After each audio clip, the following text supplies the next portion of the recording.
but I'm thankful for the opportunity to share these ideas one more time. The ideas I want to share with you so dramatically changed my life. I'm always excited about the opportunity to share them, one more time. I quit school at age 19, unfortunately. My reasoning was, I'm smart enough to get a job. How much smarter do you need to be?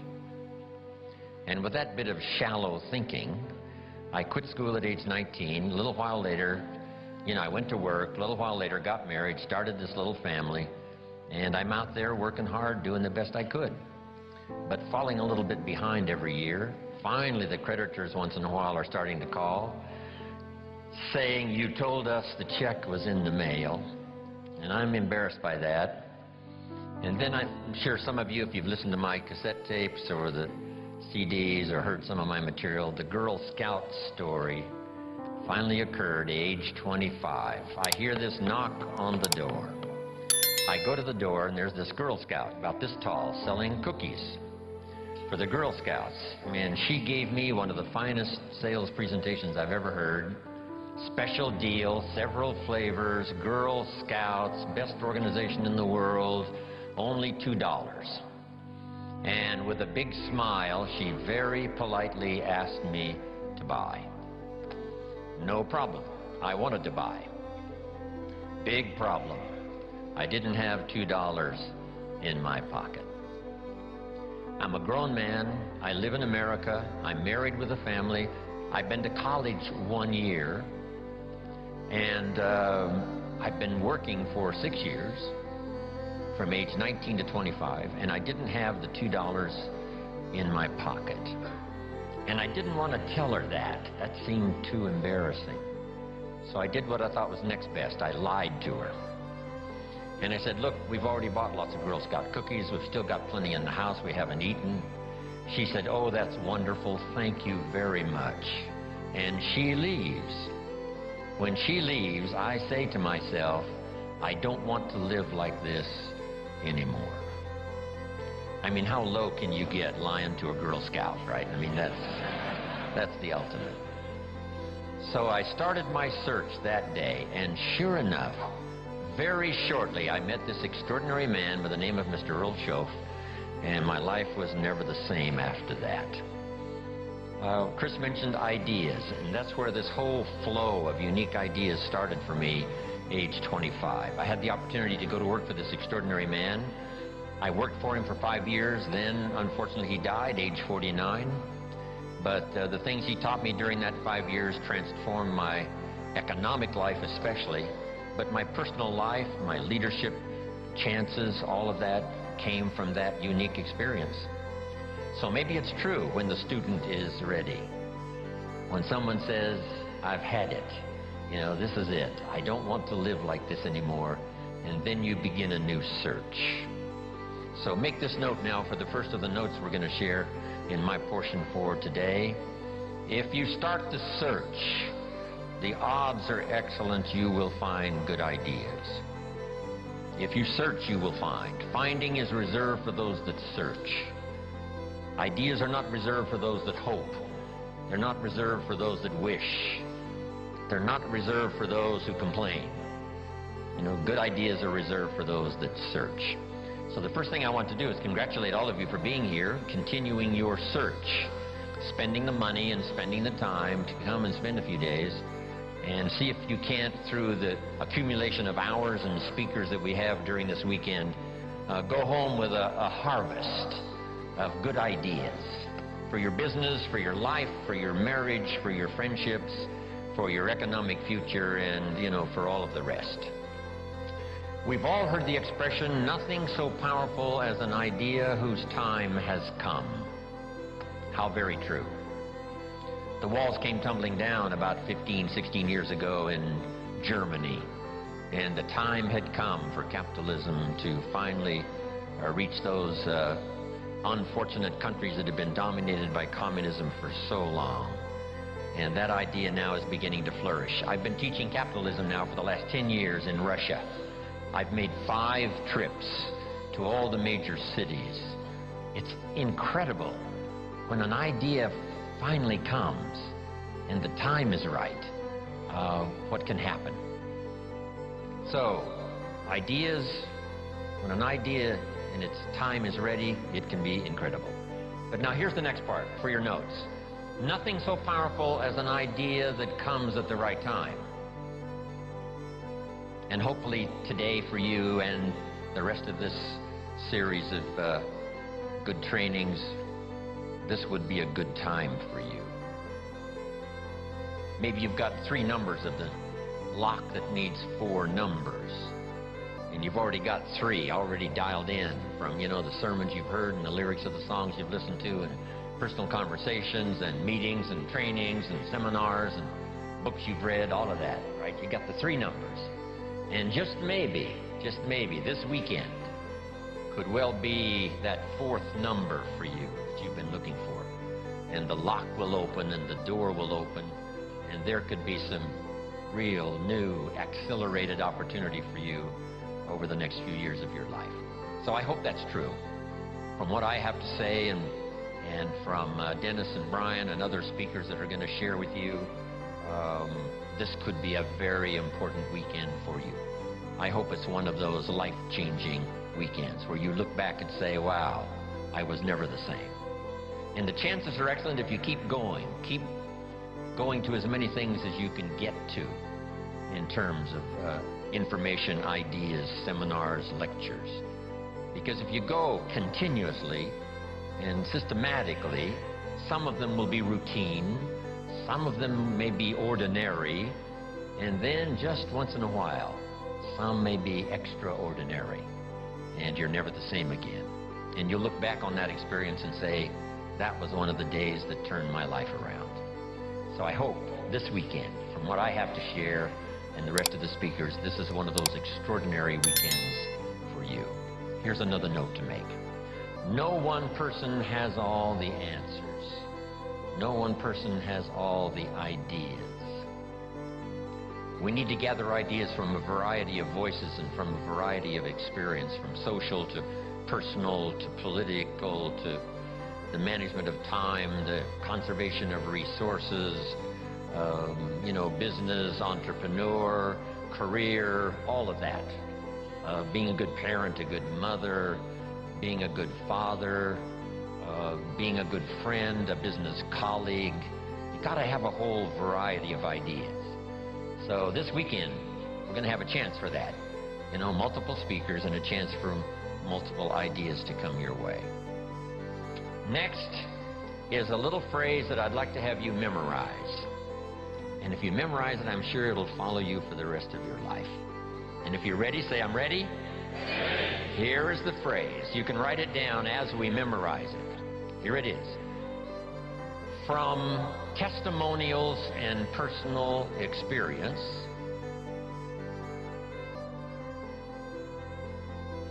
repeat that for me. From testimonials and personal experience, we have enough information to conclude. I'll let you write it down. We have enough information to conclude. So repeat for me. We have enough information to conclude. If you were composing this, I don't know what you would write after this. We have enough information to conclude that it's possible. Jot that down, that it's possible.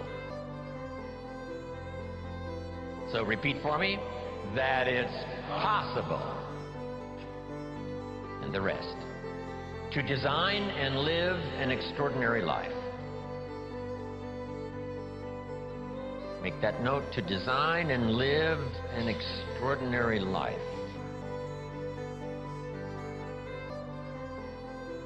So repeat that for me. To design and live an extraordinary life. Now, let's repeat it from the beginning. Here we go. From testimonials and personal experience, we have enough information to conclude that it's possible to design and live an extraordinary life. I hope you will give that little phrase some consideration And here's what's next. I hope you buy the idea that from testimonials and personal experience, we have enough information to conclude that it's possible to design and live an extraordinary life. And what I want this weekend to be for you is the gathering of more ways and means to design and live for you an extraordinary life. I don't know how far you want to go. Here's the first essence of life, and that is self-preservation. To produce enough to take care of yourself.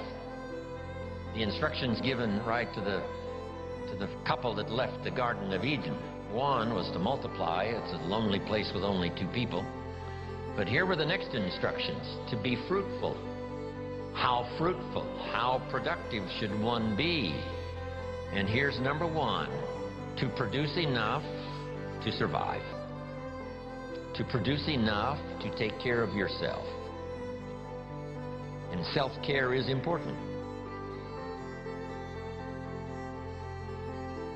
If you're flying on an airplane, the flight attendant says if for some reason we run out of oxygen, these oxygen masks will fall from the ceiling, and if you have children with you, quickly take care of them, then take care of yourself. No. No. No. They say what? Put your mask on first. Put your mask on first. See to your survival first. Then you'll be more capable of taking care of the survival of your children. Isn't that interesting? My father had an interesting saying. He said, son, right after me, you come first. Wow, that's okay. I was in business with Bob Cummings, the old movie star. We were in the health and nutrition business together back in the 60s, 61, 2, 3. Bob had an interesting saying. Here's what he said, I'll take care of me for you. Will you please take care of you for me? So the first challenge in life is to take care of yourself. It is to survive. So, to produce enough to survive, to take care of yourself. But now what's next? Well, all alone, it's a lonely life. So let's say the man now chooses a partner. Now he must figure out how to produce enough for himself and his spouse, his wife, his partner. Someone says, well, why do that? Why not just take care of yourself? And the answer is, it's a very small life. It's a very limited life. We wouldn't call it flourishing. We wouldn't call it abundant. Just taking care of yourself. That is the first rule, but that's only the beginning. So the man gets married. Now he must produce enough for himself and for his wife. And here's the key phrase to make a note of. To live the higher life. The life of togetherness. The storyteller says, it seems even God didn't want to be alone. He created all of these angels. So, to join with someone now, you must produce enough for yourself, for your partner. Now, is that it? And the answer is no. How about children? Let us have children. That's a unique experience. So now if the man has a wife and now he has children, here's the challenge, to produce enough for himself and his family. Now someone says, well, why take on all of that? Why not just take care of yourself? You could, yes, but you couldn't live this more extraordinary life without taking on the responsibility of having a partner, having some children, and live that kind of extraordinary life. So I think everybody would agree. Now, is that the end of it? No. Here's the next challenge, to produce more than you need for yourself and for your family. Someone says, well, now why start being ridiculous here? Yes, produce enough for yourself. Well, yes, if you want to get married, produce enough for yourself and for your spouse. Now, with children, produce enough for your family, but why do more than that? And jot down the answer: to live a more extraordinary life. So now the man produces more than he needs for himself and for his children, so that he can be a person of benevolence, so that he can give and so that he can share. That's the more abundant, that's the more extraordinary life. To produce more than you need for yourself and for your children. Is that it? Let's take it a couple of more steps. How about producing much more than you need for yourself and for your family? Someone says, well, now you're off the scale. I mean, why work that hard? Why go that far? Why produce that much? Some would say, just take care of yourself. Some would say, just, get a partner and that's it, and then children and that's it. And be a bit benevolent and that's it. But why not go this next step and produce much more than you need for yourself and for your children? And when someone says, why do that? All of us know the answer, right? Why not? If you've got the talent and the skill and the opportunity, why not put all of that together and see if you couldn't produce much more than you need for yourself and for your family? Let's say you earned $10 million this year, and you and your family only need $3 million, which would probably cover most families, right? Some families are more expensive than others, as I discovered. But let's say $3 million would, cover a big, high percentage. So now if you and your family only needed $3 million for the year, now you have $7 million to give. And someone says what? Why do that? And the obvious answer is what? Why not? If you've got the talent and the skill and the time and the opportunity and the occasion and all this stuff comes together, why not? Let's go one more.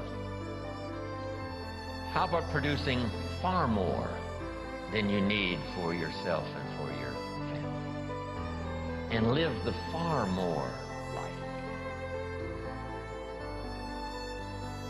We've heard the story of Andrew Carnegie, right? Andrew Carnegie said this. He built the big steel industry back in the 20s here in America. Here was Andrew Carnegie's goal. I'm going to spend the first half of my life earning money. I'm going to spend the last half of my life giving it all away. Isn't that extraordinary? Wouldn't you call that an extraordinary life? And the answer is yes. He got so excited by that goal that the first half of his life, he earned $400 million, which back then was a lot of money. I mean, now, right, it doesn't seem to be that much, but, maybe back then it would total $40 billion, like Bill Gates. So $40 billion he earned the first half of his life. Guess what he did with the last half of his life? He gave it all away. And the big question is, why do that? And the answer is, why not? If you've got the opportunity to design and live an extraordinary life, why not do that? So here's what I want this weekend to be for you. Plenty of ideas to take home, chew on, digest, throw some away, refine some, accept some, do some, whatever. That's what this weekend is really for. To send you home with a whole new library of thoughts to ponder, ideas to try, disciplines to work out, some skills to learn. And if we do that and do it well this weekend, you will say, hey, it was certainly worth the time and the money to go to that weekend Jim Rohn seminar, Jim Rohn and Friends. Now make these notes. What I hope you find here this weekend: ideas plus inspiration. That's the mixture that really turns things on, sends a entrepreneur program into high gear. Ideas plus inspiration. We need ideas for the goals and plans, and we need inspiration for the emotional vitality to put it to work to make it grow, make it multiply. And here's what else I hope you'll find here. Guidelines for translating response into results. You've responded to the call. Come, search, look, listen, take notes, get it, to take home with you. And I'm sure you're going to respond well to the, seasoned teaching and training that is going to be delivered here this weekend. But here's the key. Guidelines for translating response into results. Because results is the name of the game. There's no purpose in learning just for learning's sake. Wisdom and faith, as powerful as those components are, serve no useful purpose unless they are deposited. So make a note of the word, deposited. Wisdom and faith deposited into activity. Wisdom and faith put to work now produces a hotel, produces a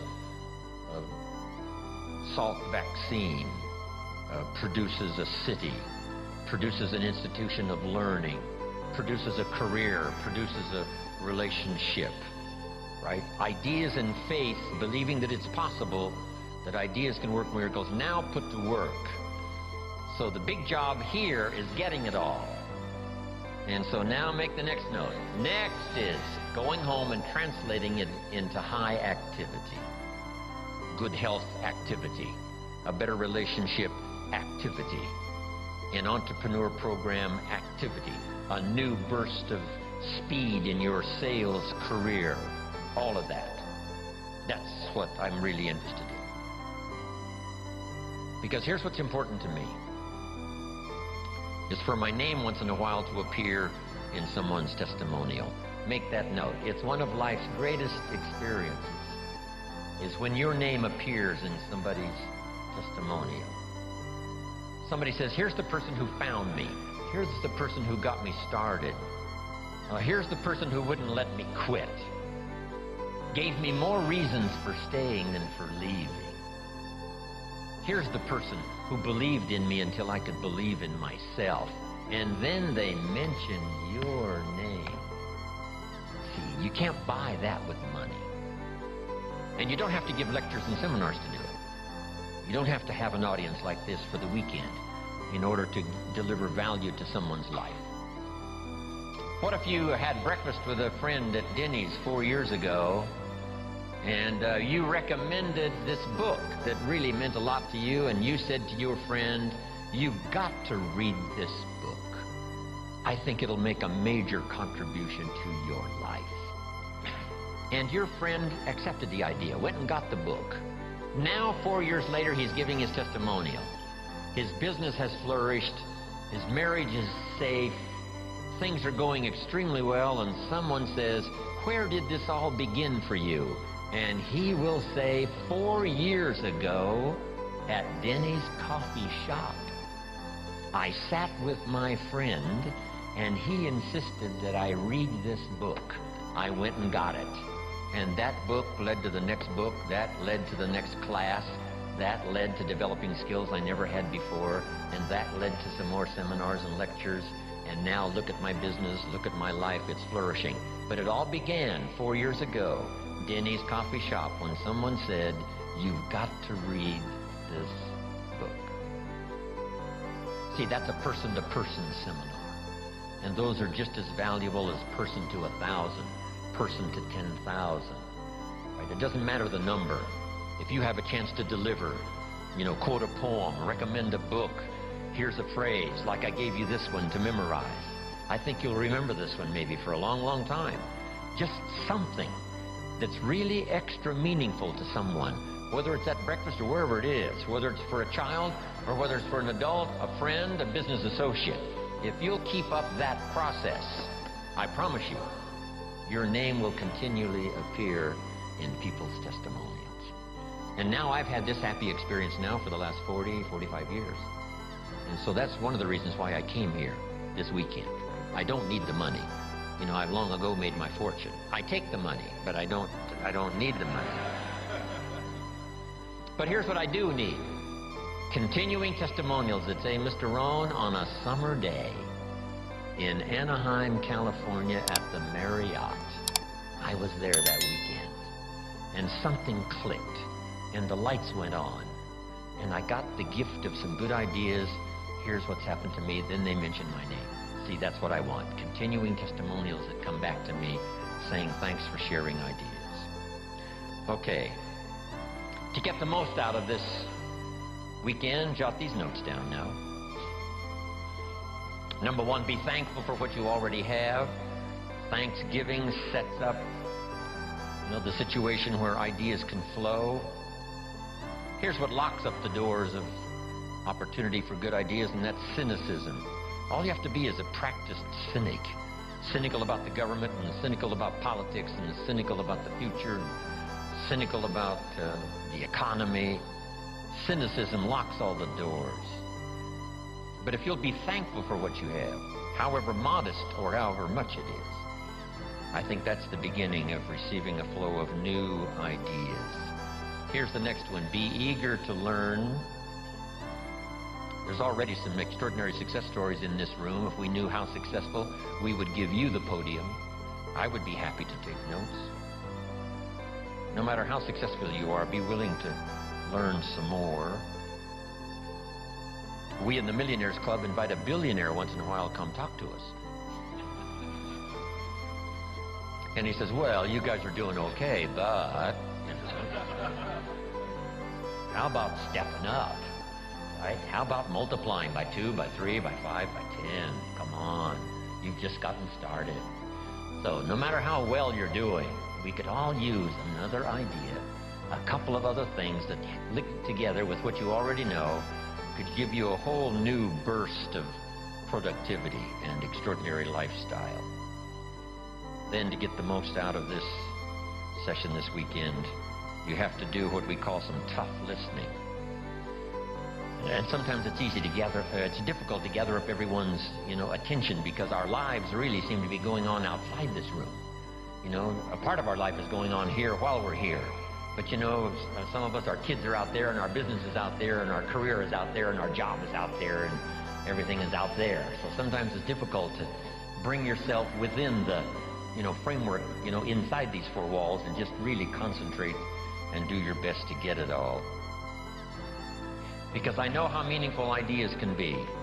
The name Earl Shoaf, still rings in my mind. I'm 25 years old after the Girl Scout story experience. I'm introduced to a man who I had a chance to go to work for, and over the next 5 years, the ideas he shared with me not only made me rich, but gave me the foundation for a long-term career of sharing ideas, building business, making profits, hopefully wise investments, made an extraordinary contribution to my life. This unique man, he only went to the 9th grade in school. So the things he shared with me over that 5-year period were very simple, very ABC. But that's where I got all of those simple phrases.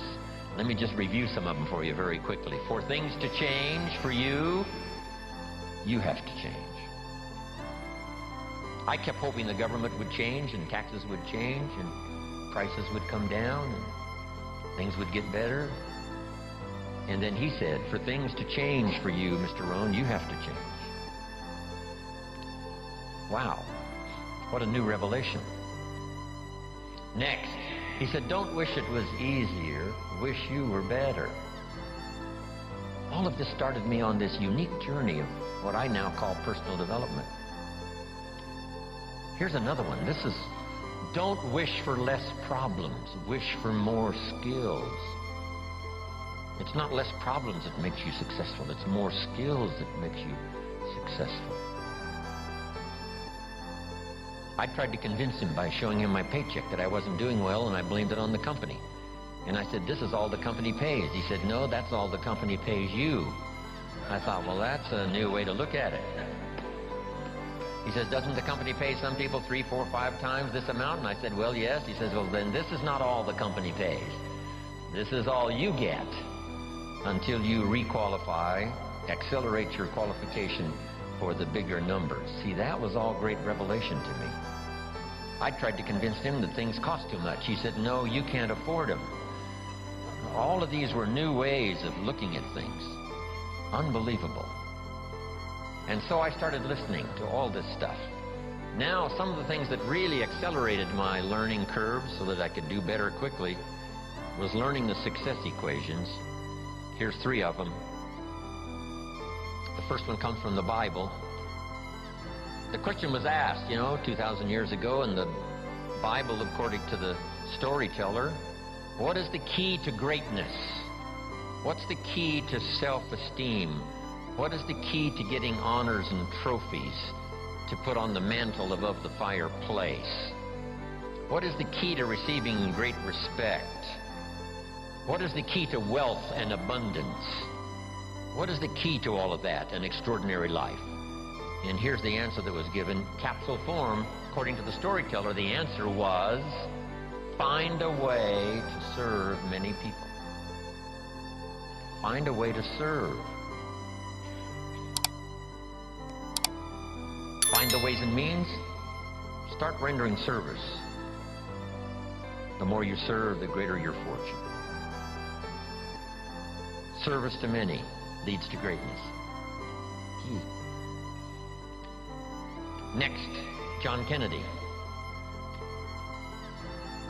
Speaking of politics today, we're surrounded by political speeches. Here was one of the best, John Kennedy, on his inaugural to be President of the United States all those years ago. Here's what he said, don't ask. Wow, don't we wish that was the current political philosophy? Where is John Kennedy? Where is he? John said, don't ask what the country can do for you. Ignore these promises of what everyone's saying, what the country can do for you. He said, don't ask what the country can do for you, but ask what? What could I do for my country? See, that's the whole turnaround in philosophical thinking. By asking, you receive so little. By serving, you receive so much. So rather than settle for the pennies of what someone could do for you, why not turn it around and find some way to serve? It's a pretty simple process. Here's what I taught the Russians. Johnny mows Mrs. Brown's lawn. She pays $3.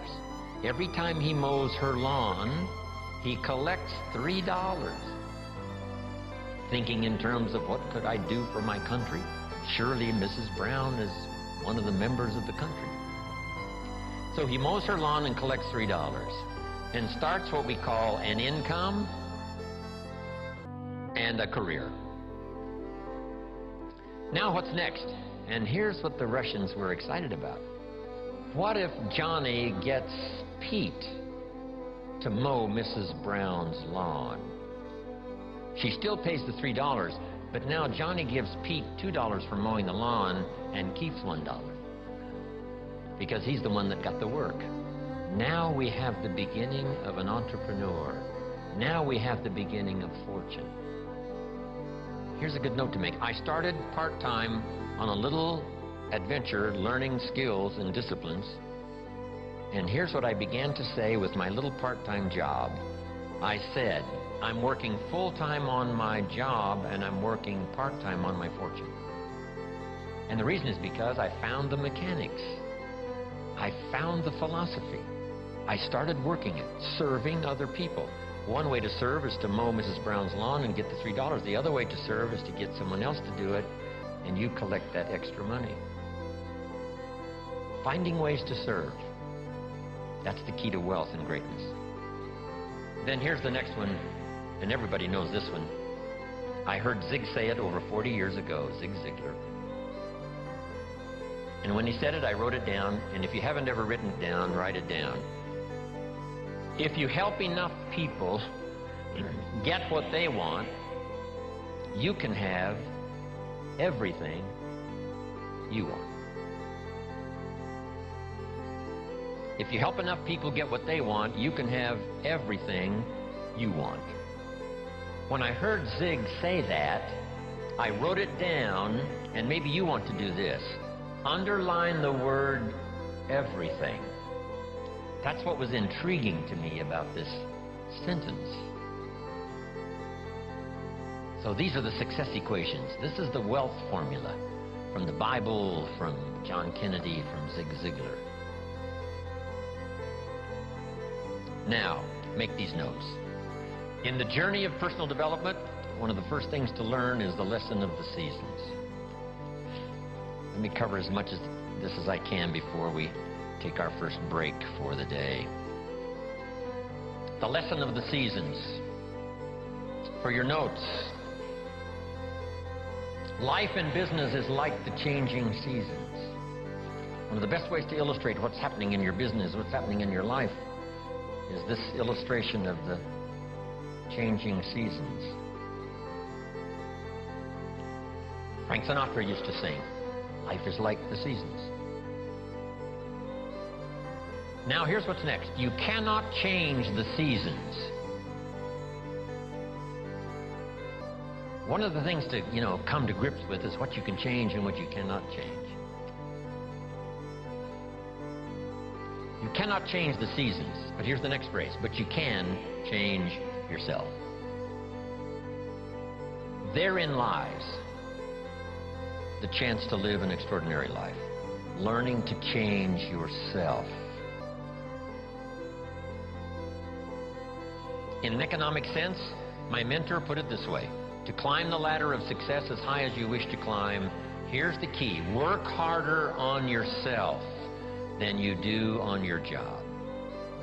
Work harder on yourself than you do on your job. He said if you work hard on your job, you can make a living, which is fine. But if you work hard on yourself, you could make a fortune, which is super fine. Then let's put it in philosophical language. Two things on economics philosophically. Here's the first one I learned. Your income is primarily determined by your philosophy. I didn't learn that until I was 25 years old. They never taught it in high school. I went to college one year and never heard it. Your income is primarily determined by your philosophy, not the economy. Then when I finally understood that, I got excited about it because I knew I couldn't change the economy, but I was assured that I certainly could change my philosophy. And I did that. And here's the philosophy. Success is something you attract by becoming an attractive person. Success is not something you pursue. It's something you attract. So the key to the better economic future is to become an attractive person with an attractive personality, an attractive list of skills, your knowledge of the marketplace, your ability to deal with a variety of personalities, all of those things that anyone can learn with a bit of study, practice, repetition. So the key is, you cannot change the seasons, but you can change yourself.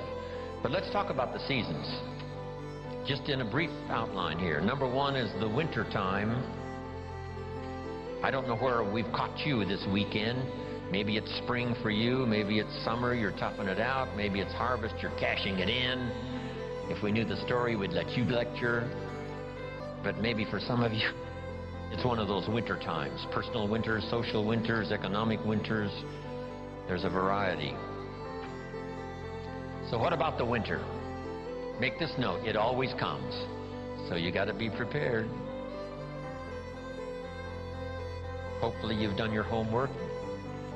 You're ready and prepared for this winter more than you were some others that have come into your life where you were less prepared. Make this note of a Bible story. It's very important because it's one of the great lessons of life. I'm an amateur on the Bible, but here's what the storyteller says. There were two nice people. So make the note now, two nice people. Not one good and one evil, but two nice people. However, and that is the drama of life. However, two nice people. However, one built his house on the rock, and the other built his house on the sand. Two nice people. Meaning it's possible for nice people to be casual. It's possible for nice people to be careless. And sometimes you can be careless and lose your life. Not evil, just careless. In Los Angeles now, when the light turns green, if you're in your car and you're there at the intersection and the light turns green, you better not go.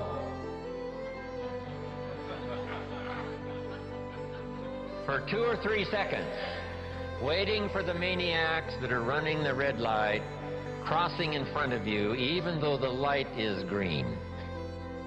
That little extra bit of caution, rather than being aggressive, little bit of caution could very well save your life.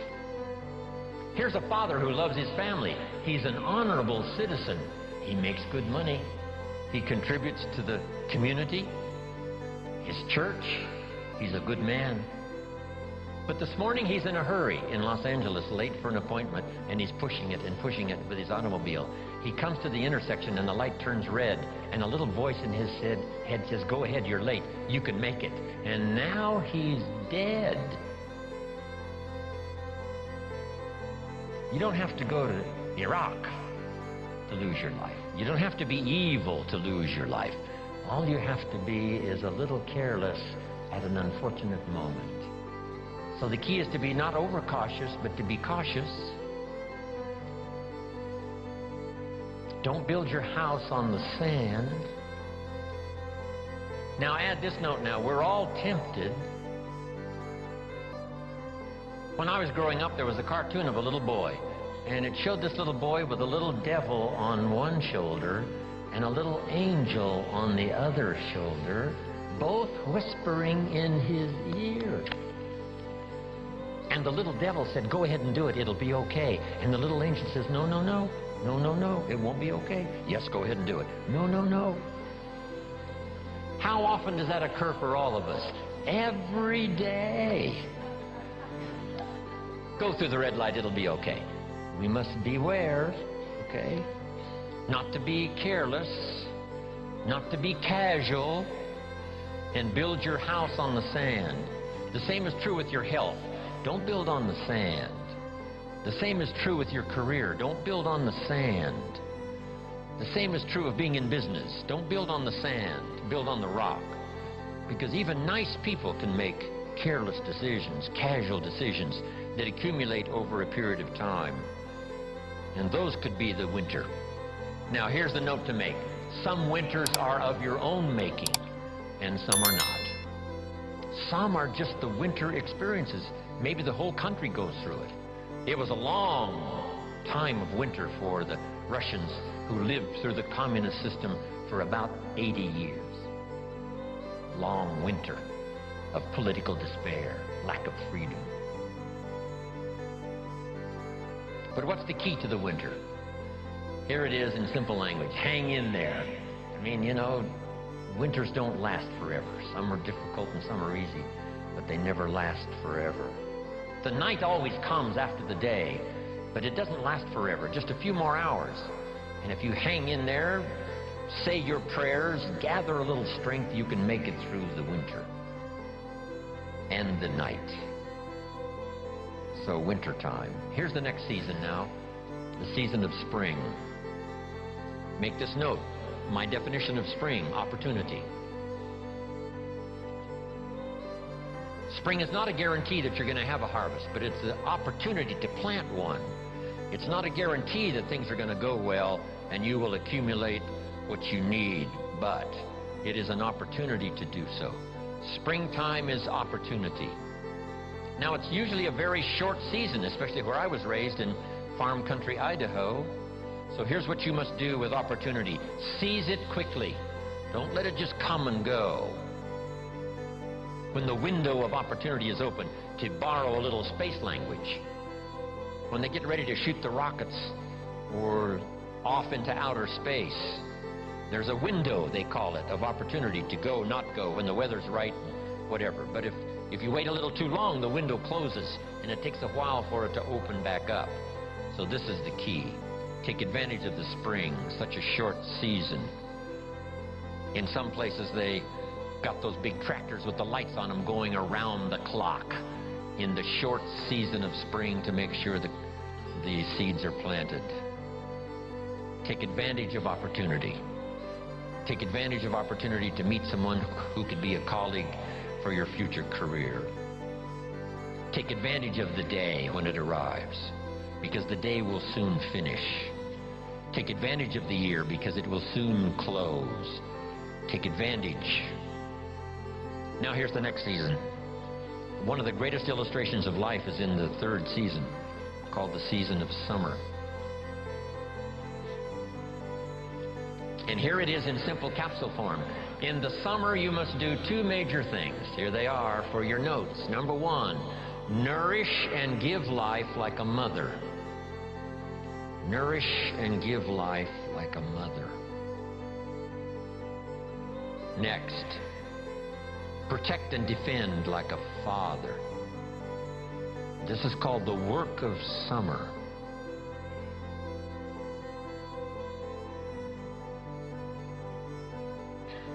Give life like a mother. Take life like a father. Love like a mother. Hate like a father. Any father would say to whatever threatens his family, take 2 more steps toward this family, you'll cease to exist. I'm father. I protect, I kill if necessary. So you've got to nourish your garden, and then you've got to protect it by fighting the weeds and the bugs that are out to destroy it. As soon as you've planted, the busy bugs and the noxious weeds are out to take it. Now put this line in your notes, and they will take it unless you are extremely father-like and vigorous.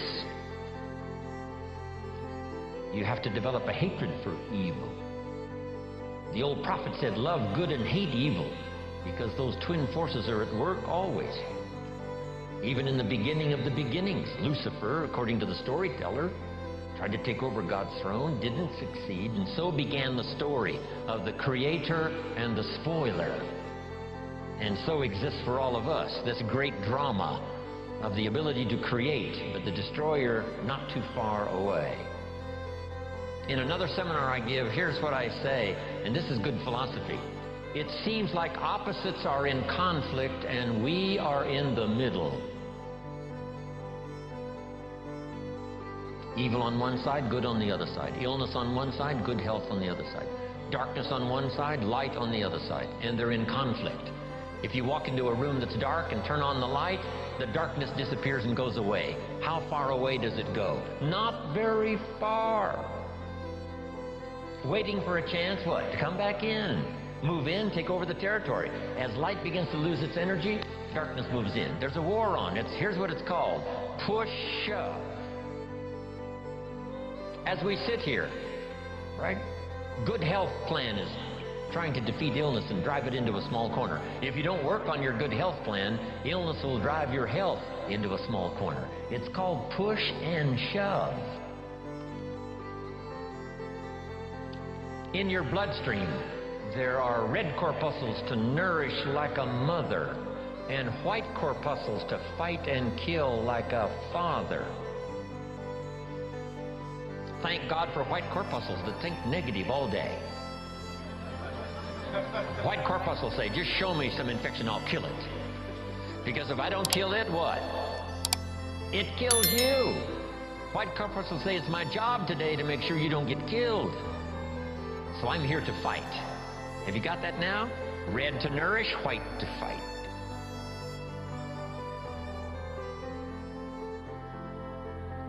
So here's the key now. Cooperate with the positive side of this war of health and illness.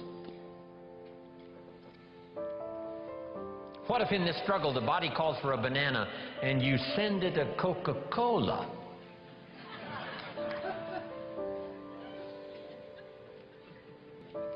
And now the body has the right to say what? Whose side are you on? I'm working day and night to drive illness into a small corner and keep you healthy, and you keep sending me the wrong stuff. Come on, just a little cooperation here, and we can win this game. But see, if you don't do your push-ups. And what was that little voice in my hotel room this morning that said to me, Jim Rohn, you don't have to do your exercises this morning. You're running a little late. And this little creature on this shoulder almost talked me into it. And the little angel says what? No, no, no, no, no, no. Fall on the floor one more time. Do those push-ups, a few crunches, a little modified version, yes, because you are late, but you got to keep up the pace. See, that's called what? The work of summer. Now, turn this around, because it's also possible to love like a father and hate like a mother, just so you get the job done. And if it's a single parent, right, you got to do both the work of father and mother. It's extraordinary. But mother is capable of hate and defense and protect. Because I think years ago, Papa was off providing, Mama was home protecting. So she developed these instincts of danger in order to protect her family. Women are good. Women are unusual. They have this antenna that picks up all the stuff, especially danger. In the middle of the night, the baby cries. Mama's awake. Papa sleeps. Mothers sleep near the surface, and the least little movement or sound, they're awake. It's built in, the female mother, that instinct. She says to her husband, go look, something isn't right. You know, downstairs. He says, no, everything's fine. She says, go look. He says, okay. He gets up in the middle of the night, stumbles downstairs, and the front door is open. How did she know? They just know. I don't know how they know. They've got this instinct, especially for danger. Interesting story in the Bible. It says there are sheep and there are shepherds and there are wolves. Fairly ordinary story. Shepherds and wolves and sheep. But that's not the end of the story. To illustrate a point, the storyteller says, there are also some wolves that have learned to dress up like sheep. Now you need a woman. Man says, looks like a sheep, talks like a sheep. Woman says, ain't no sheep. Okay. Have you got this now? The work of summer. Here's what it's called, high drama. Nourishing and protecting. Nourishing with one hand and protecting with the other hand. Even the battle of the mind. Here's a good note to make on the battle of the mind. Don't become a victim of yourself in this battle of the mind. Should I, shouldn't I? Let it go. No, don't let it go. Run the red light. No, be a little more cautious. Think of your family. See, we have to continually do this. Beware of the thief on the street that's after your purse. But also beware of the thief in your mind that's after your promise. That little thief that says you're too short, you're too tall, you're too old, you've never done it before. What makes you think you can do it now? Nobody in your family has ever done it.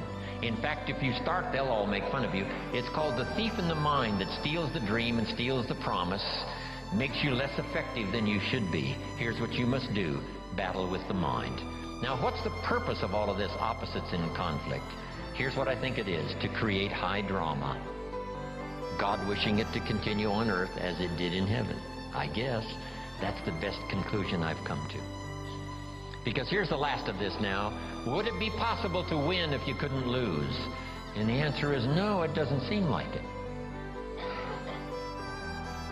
If you took a football today and put it under your arm and we went with you to the nearest football stadium, and with that football under your arm, if you walked across the goal line, would we call it a touchdown?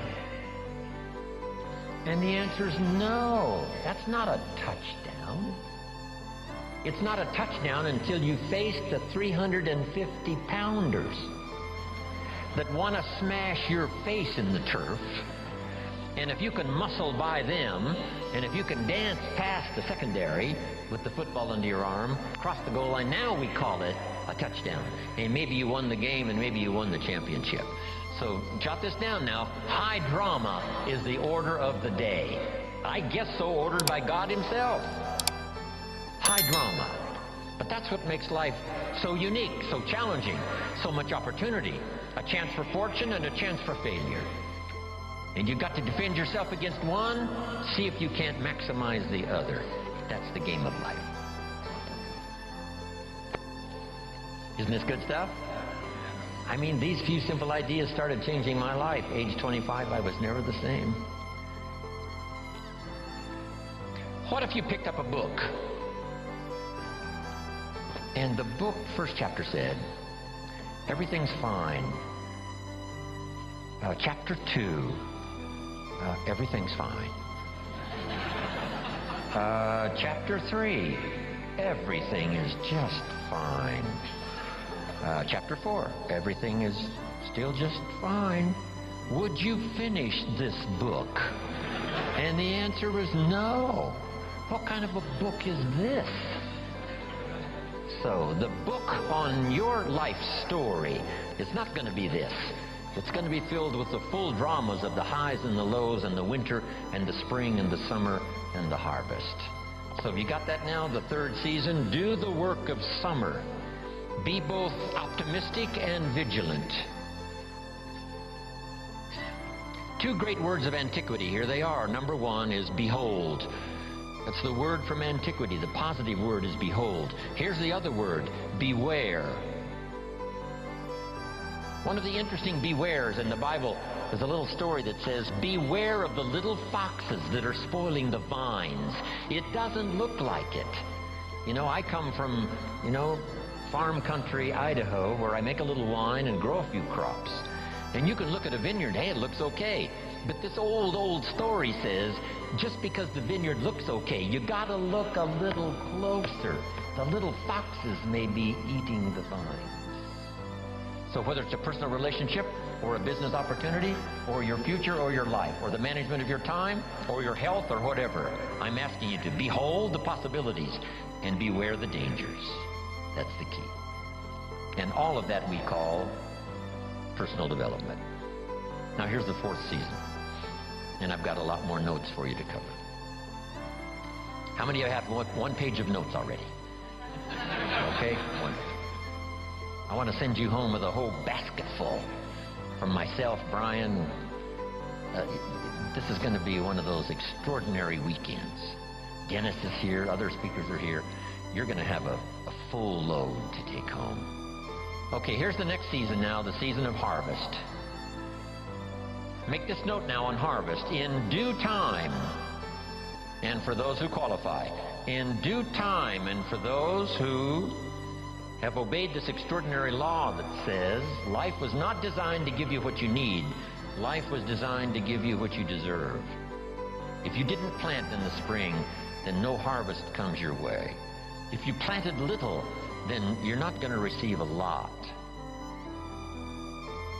And here's the key now for the harvest. Number one, whatever it is, offer no complaint and no apology. If it's a fantastic harvest, you offer no apology. If it's not much, you offer no complaint. That's the highest of maturity. No apology, no complaint. But here's what you can do no matter what it is. Go back to work in the spring. Because, write this down now, spring always follows winter. If the harvest wasn't good and the winter was tough, the promise is another opportunity will come your way.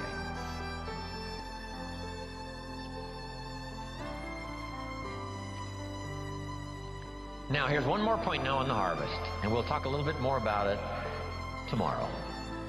Here it is. Do wise things with your harvest. Build your financial security for you and your family on the rock and not on the sand. We're going to talk about financial independence before we finish this weekend. There's so many things now you can do about gathering resources and wisely investing them so that you and your family are secure. Here's one thing to strive to become early in your life and career: financially independent, so that nobody or nothing has a claim on your assets. Accomplish that as quickly as you can. Then all of the other wise things we'll talk more about. Sarah Alfaro in Mexico came to my seminars and lectures 10 years ago. Single mother, 4 children, no job, no home, no car, no money. And she only had $1 American to invest. Now she makes about $40,000 a month, and she's rich and now quite famous. Sarah Alfaro in Mexico. Here's what I taught Sarah back there 10 years ago. Don't buy the second car until you've bought the second house. It's not cars that makes you rich. It's houses that make you rich. If you bought a condo in Carmel just a few years ago for $250,000, it's now worth $800,000. I got a call the other day from Sarah, thanking me one more time for my training. And she said, Mr. Owen, you'll be happy to know, I just finished paying off my 3rd home here in Mexico, so today I'm going shopping for my 3rd car. Isn't that good? Unbelievable. Remember, how long ago was it when the idea finally dawned on somebody, if you paid 1 extra payment a year on your 30-year loan, you could pay it off in 15 years and save more than the price of the house. Wow. Just a little bit of information and then a little discipline to see it through, and the change for your harvest can be unbelievable. We'll talk more about that later on in the program. Now, jot these notes down. Personal development involves 3 parts. First part is physical, take care of yourself. My mama studied and practiced health and nutrition when I was a boy growing up, paid off. Extended my mother's life at least 20 years, according to the doctor. Mama was a fanatic. Mama was a health nut. Some of the stuff she mixed up for me and my father and for herself, she would say, if this stuff don't kill us, I think it's going to help. And we would gag this stuff down. Mama read, Mama searched, Mama tried. Back when, vitamins and all that stuff was fairly new when I was a kid growing up. Mama did all that research. My father lived to be 93, never had a major illness. Mama extended her life 20 years. My father never did retire. When he died, his paycheck was waiting for him. Thanks to my mother. And I've been in splendid, excellent, good health all my life. And come September, I'll be celebrating birthday number 74. Right? Thanks to Mama.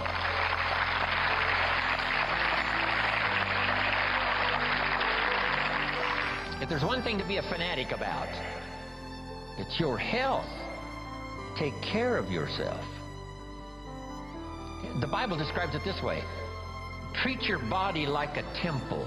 That's a good word. Treat your body like a temple, not a woodshed. A temple. Something you'd take extremely good care of. Here's one of the reasons why. The body and the mind work together.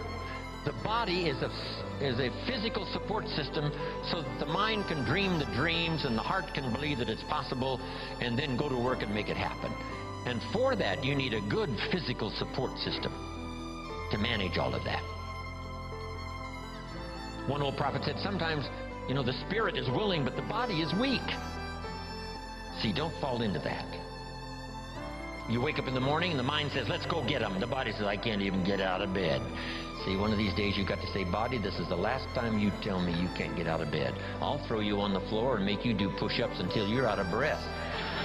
I'll make you read every book that's ever been written on good health. I'll choke vitamins down you until your face turns blue. This is the last time you say you're not going to vigorously support me to make my dreams come true. You just got to take action now on this stuff here of the physical support system you need to pull off your dreams and your promise and your future. Make this note. Some people don't do well just because they don't feel well. It's not that they haven't got the skills. It's not that they don't have all the rest. They don't have the vitality, the vigor, the vitality. Okay. I travel all around the world. If you saw my travel schedule, work schedule, you would say impossible. I'm probably the only one who can do it. Thanks to Mama and my own study and practice of health and nutrition. See, that's the key. I've got this unique physical support system, and it's going to serve me, you know, another, who knows, 60 years. Now here's the next one. First is physical, second is spiritual. And whatever you believe about spiritual, I happen to believe humans are a unique creation. Spiritual is part of it. But jot this down now.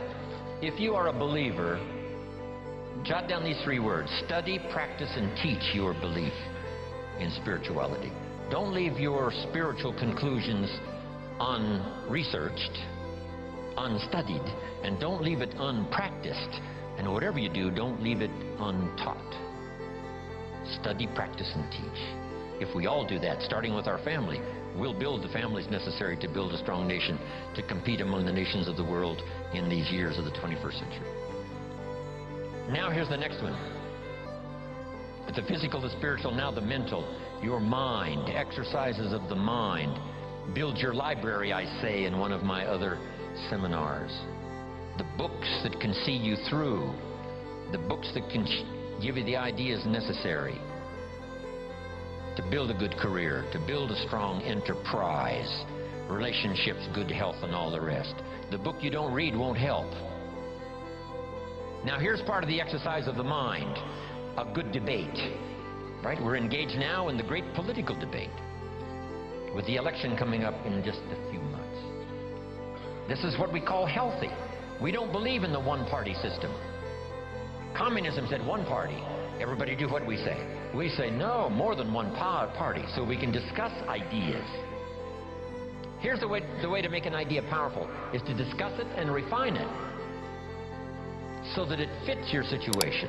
That's what I ask you to do when this seminar is finished. Debate all of these ideas. Discard some that don't make sense. Give considerations to some that do make sense. Put some on the shelf for later consideration, and then put some of them into action that makes sense.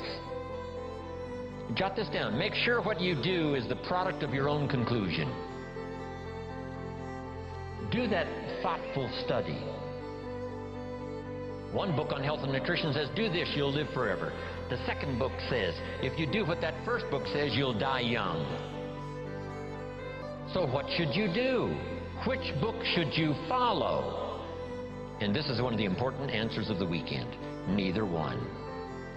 Read both books and make up your own mind. You engage in the debate. What makes sense, what seems to be or not to be. Because as close as we can get to the truth is to say, it seems like. That's as close as all of us can get.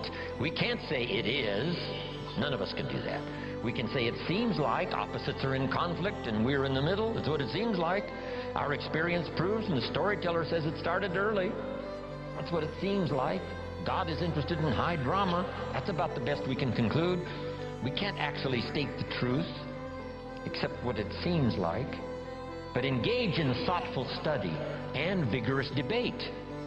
Sometimes you can debate with others, right? And share ideas. What did Jim Rohn mean by this? Well, I'm not sure that's important to our life. Someone else says, no, I think it is.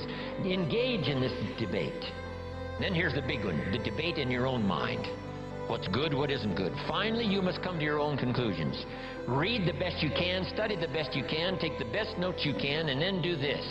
Then you decide, out of all of that, which is valuable enough to try, valuable enough to do, and add to the dimensions of your life that are already underway. That's the key for study, exercising the mind. Here's the last part. Don't be afraid of the debate. Communism taught. Some people say, well, don't tell people what communism taught. Why not? That's part of the debate. Communism says capital belongs to the state, not the people. We taught all these years, no, capital belongs to the people, not the state. What a good debate. How about the example of capital in the hands of the state? Well, read the history of the communist empire that dominated Russia for all those 75, 85 years. If that's what you want, that philosophy, to get that result, and we say, no, that's terrible, that's terror, that's tyranny. How about capitalism? makes a country like America flourish, gives an opportunity where everybody wants to come and try it. Engage in the great debate, whether it's your health or relationships or your future. Don't be afraid of the debate. The Bible serves as a good book, giving you stories on both sides of the ledger. Here's the story of someone to admire. Here's the story of someone to despise. You need both stories to help you with this debate. Okay. Now here's what's next. Develop these 5 abilities in your personal development quest. To be the best you can be, produce all you can, far more than you need for yourself and for your family. If that's your philosophy and if that's what you want to do, something extraordinary, it's possible to live an extraordinary life. Here's the challenge, and it's going to be working here this weekend. Number 1, develop the ability to absorb, the ability to get everything. I don't know what all you've planned here, but you know, be in every class you possibly can. Just stay as long as you can. We're going to take enough breaks, I think, to make it easy for everybody.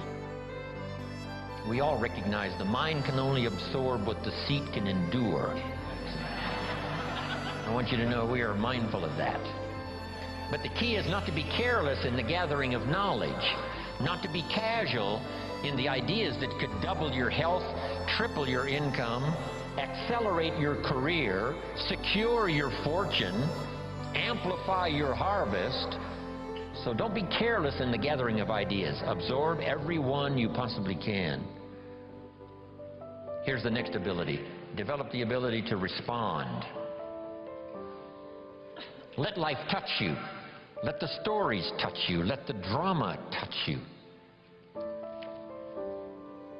12 months ago, I was in India. I lectured in 4 major cities in India. That was like my 4th visit to India. Once again, I was touched by the drama of such extremes of poverty and wealth. If I was given the assignment, Mr. Owen, see what you can do with India, I would say, what could I do? What could I do? Where would you start? Let the drama of that affect you. Make you more sober in your reflections about life. And then say a prayer that what you couldn't do by yourself, maybe a collection of people can do. Maybe the future will find some answers. A prayer would help. Let life touch you, but don't let it kill you. Let sad things make you sad. Let happy things make you happy. Don't shrug off always those times of bitterness that come and sadness that comes, and your heart is struck like a bullet, hits it. I'm not saying give in to it. I'm saying let it affect you, because that's part of the drama. The old prophet said what? There's a time to laugh and there's a time to cry. And then it said, be so sophisticated that you learn to laugh with those that laugh and also learn to cry with those that cry. Allow yourself to be touched, moved by the drama. Be touched by good ideas. Be touched by opportunity. Be touched by someone's unique little sentence that might cause you to open your eyes to see things you never saw before. Here's the next ability. Develop the ability to reflect. Part of this is in the challenge when you go home, not to just put these notes away, but to get them out maybe fairly often over the next 30 days, 60 days, 90 days, just to review the notes, to drive the ideas a little deeper, to come up with a little more refinement. And if you go back over these notes, I promise you, there is something you will discover that you just didn't have the time to discover while you were taking the notes. Because in taking the notes, you're working as hard as I am, right? Taking the notes, trying to listen, trying to decide what to write down, how to compose it in a small sentence if I've, said a long sentence, how to edit it as you go. That's why review is so important. Go back over it again. Go back over it again. Here's what I call it. Run the tapes again. The tape in your mind and the tape from your notes, and see if you can't capture something you might have missed, or to develop an extension of something you got now that by going back over it now you can see, now I see. Here's what I could do with that might multiply the value of my life by 2, by 3, by 5. Here's a good time to reflect when the day is over. How did it go, and who did you see, and what did you say, and what mistakes did you make, and what did you leave out that you could correct tomorrow? Reflect at the end of the month. 30 days, that's when you usually do the accounting for your business and the company and the corporation. Do the accounting for your health. If you needed to lose weight, how many pounds have you lost? Just do a good reflective accounting. I'm trying to do a little study now on the value of the seventh day. Here's another thought to consider on the value of the seventh day. It says labor the sixth, and the seventh is a special day. Rest, relax, spiritual, church, family, friendships. So jot this down for the seventh day. Multi-purpose seventh day after 6 days of work. Multi-purpose. And here's one of the purposes of the seventh day, I think, is to review the previous 6 days. How did it go? Where did you stumble? What did you miss? What should you have thought of that you let pass? Who didn't you see? Just review the last 6 days. What went right? What went wrong? What's there? What's missing? Then here's what you do. Now plan the next 6 days. With this information of the last 6, plan the next 6. I call it multi-purpose seventh day. Reflect, go back over, then design, plan, refine, and deposit the experience of the past 6 days into the adventure and activity of the next 6 days. You will be absolutely surprised at the value and the productivity of your weeks if you'll start doing a little more of that. Now, here's the last 2. Develop now the ability to act. Activity now is the catalyst and the miracle piece of the process. Here's a little subject called How to Turn Nothing into Something. Number 1, first, imagine the possibilities. Imagination is the first step of the miracle of possibilities. Reality first starts with imagination. Now, it's hard to call imagination nothing, but it's not something in terms of a podium. It's not tangible. So it's hard to say how to turn nothing into something, because there isn't anything that's nothing.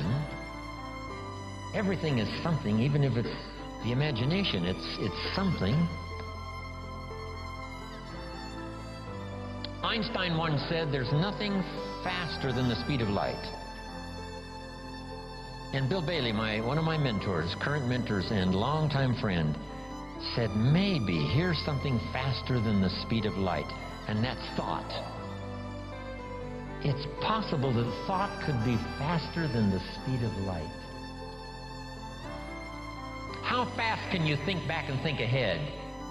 I guess we can't say the exact same instant, but all we can say is it seems like the exact same instant. You know, if you don't know the truth, you can't say that's true. And if you're not a scientist, it'd be, a little out of order to say, yes, this is true. But here's what it seems like. It's possible to think back and ahead at the same time. I mean, how fast is that? To think back and think ahead.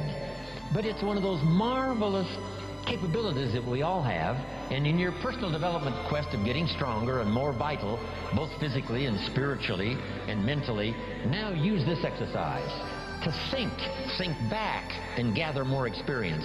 Think ahead how to apply it, so that the experience now multiplies in value by 2, by 3, by 5, by 10. That's key. Now, how to turn nothing into something. Number 1, imagine the possibilities.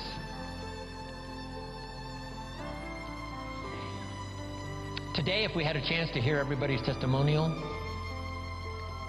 of how you got where you are, some of you went from nothing to something, some of you went from pennies to fortune, and if we had a chance to hear everybody's story here today, took the time, guess what those stories would conclude? Those stories would conclude the possibilities are absolutely endless and unlimited. So number 1, imagine the possibilities. Read an inspiring book one more time, how someone went from nothing to something. The story of a Sarah Alfaro who started with $1, now she's rich. Wow. The possibilities, they're unending. Now here's the next step. Imagine that some of the possibilities are possible for you. We call this now faith. Now we start with imagination, now we generate faith. What generates faith? Faith is generated sometimes when the testimonial closes like this. If I can do it, what? You could do it. I started behind. I started under the basement, not in the basement. I started with debt, not surplus. I didn't start with pennies. I had no pennies. Debt's up to here. Finally got it turned around. Now everything's flourishing. That's what we want to hear. And then someone in a testimonial like that says, hey, if I can do it, you can do it. Here's what that does. Reassures our faith. Keep reading, keep listening to the testimonials. One, that excite the imagination as to the possibilities. And number two, helps faith to occur. That what's possible for one is possible for another. Now here's the third step of faith. Or the third step in the miracle process. To deposit your imagination and faith into high activity. Disciplined activity. Not just activity, but skillful discipline. Take the classes to learn the skills. Get around people that'll teach you the disciplines.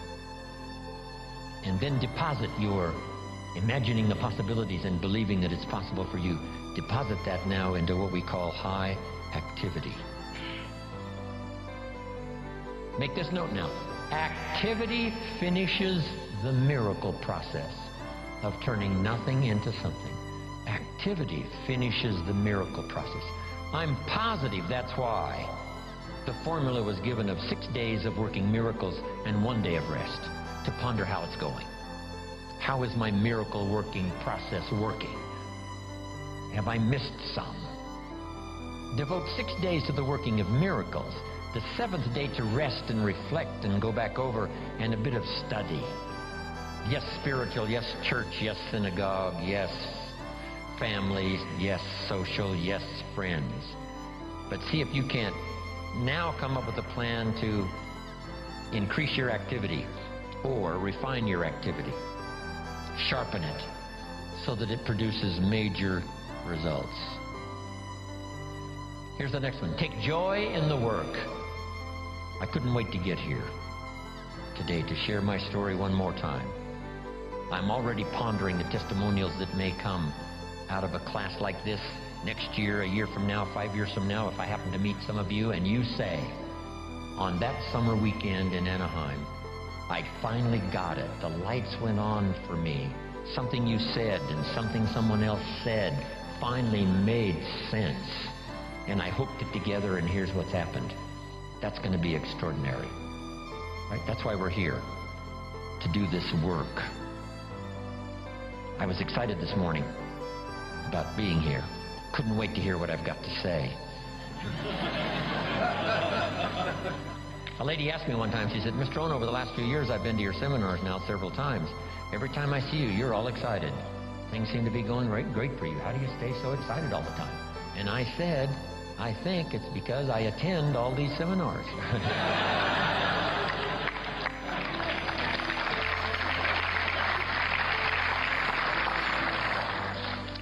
Make this note now because it's very valuable. If you struggle to make something clear for someone else, it helps to make it more clear for you. If one person listens and one person speaks, there is the opportunity for transformation for both. The listener to be enlightened to see something he never saw before, but the speaker to be better educated on how to present it by struggling with the language. Words are clumsy sometimes when you try to express what's going on in your head, let alone your heart and spirit. But the more you struggle to make it clear, the clearer it gets for you. So that both the listener could be transformed by what he hears, and the speaker could be transformed by the exercise of speaking, trying to make it clear. We're going to talk later about communication. It's almost a godlike quality, communicating, inspiring other people with your language. Now here's the last part, and I'm finished, and we're going to take then about a 10, 12-minute break, maybe 11 minutes.